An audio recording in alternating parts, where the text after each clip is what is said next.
Hello, I'm Kamala Rampersad de Silva. Welcome to 50 and Fabulous. Today, I wanted to talk about a very serious issue, and therefore the video may be a little bit long, more than 5 minutes, but I hope you would find it interesting and that you would stay tuned until the very end. More so, that you will comment and let me know what your thoughts are. Today I wanted to talk about the whole issue of a marriage and unhappiness in marriage. Very often our relationships don't work out the way we anticipated. Many of us enter with rose-tinted glasses and believe that the other party is going to love us forever. More so that they will in fact be the perfect individual that we expect them to be in our minds. I was fortunate during my years in law school to have had persons bring reality into the discussions for us. And in particular, I recall there was a time in Trinidad and Tobago when there seemed to have been an increase in the spate of domestic violence, when within a week or two several women had been killed by their spouses in domestic violence situations. I recall having a group discussion with my classmates, and one of my friends was a police officer. He described the scenario where sometimes as policemen they seek to intervene in domestic violence situations, and he said he found that it was the look in the eyes of the men in particular, where they seem to feel trapped in very hopeless situations, trapped maybe because of financial circumstances, trapped maybe because they feel that their wives no longer love them, or they themselves feel that they have failed in some way in what they intended their marriage life to be like. That feeling of being trapped, he said, is what made him think that men resorted to violence. And so he made a suggestion which I thought was a very good idea. Basically, he said, as a police officer, his view was that persons should begin to look at marriage as a contract. So you don't sign up till death do us part, but rather every year on your wedding anniversary, ask yourself, is this where I want to be? Is this the person I want to be with? And therefore, do I want to stay in this marriage for another year? A lot of you may disagree with that concept. We love the notion of a marriage where you commit to the rest of your life, where you feel that you're providing stability for your family members. I believe, however, that there's tremendous merit in looking at life in that respect. And I applied it in my own marriage, and I would say it was successful in managing my own mindset. When I got married to Earl, I knew that he was someone, let me say he was a womanizer. I knew of relationships he had that he tried to keep from me, but which I found out about in different ways. And so I knew that he wasn't a faithful person. Therefore, going into the marriage, I did so with my eyes wide open, not expecting that that would change. Therefore, I knew it was not going to be a fairy tale marriage. But I did love him. I did want to marry him. And I did want to start a family. Therefore, I went in knowing that if I had children, I will have this responsibility to ensure that they have a stable and safe family home. As a result, I did everything in my power to help ensure that there was, in fact, happiness in the home. But what helped me a lot was the mindset which said, this would work only so long as I feel that it is making sense that the children are happy and stable, and that in fact we have a good family life.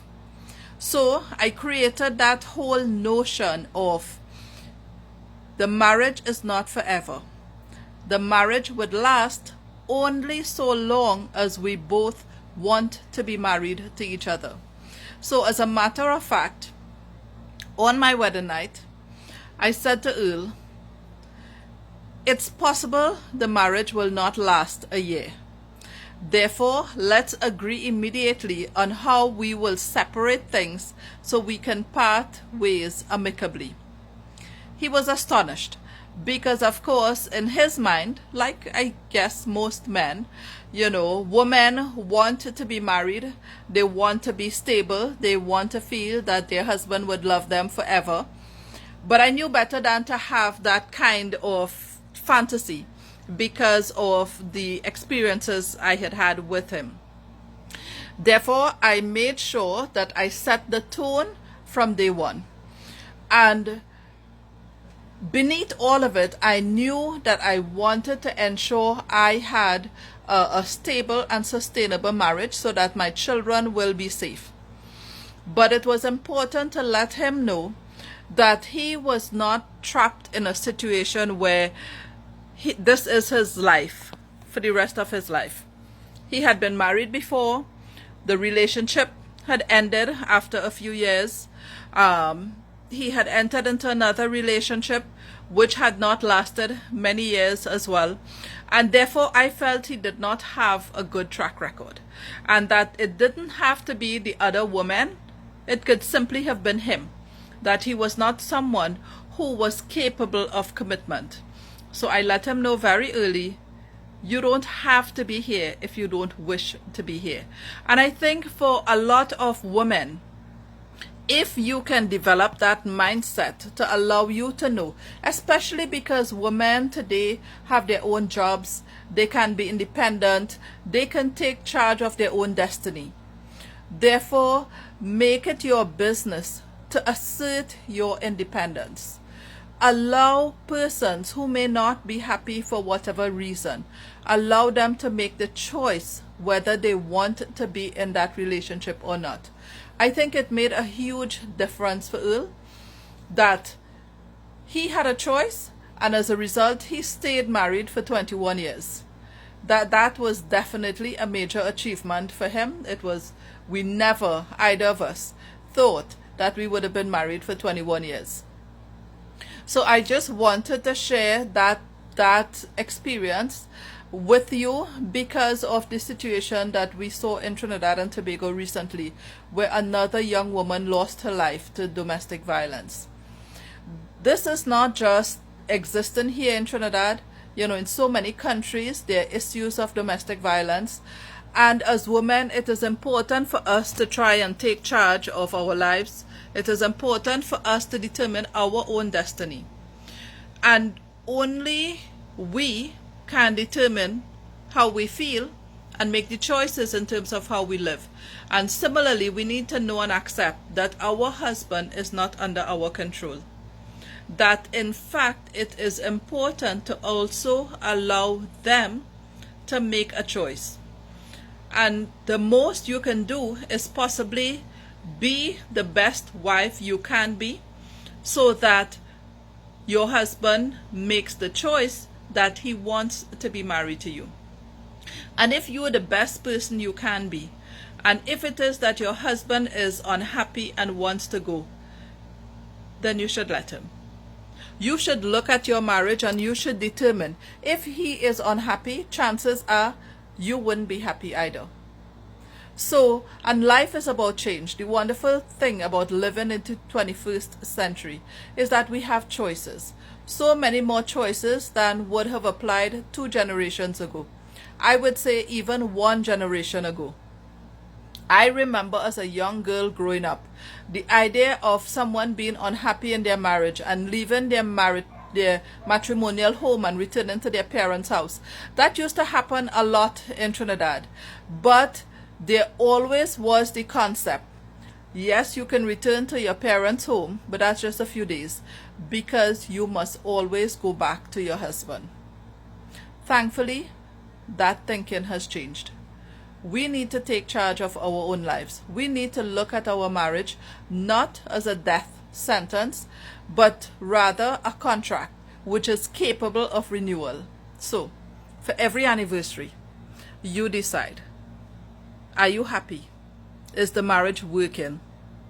And make it a day of reflection where both you and your spouse make that decision as to whether you're going to commit to each other for another year.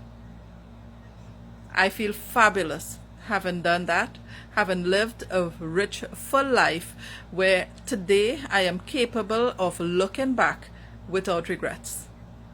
This is 50 and Fabulous. Take care. Bye.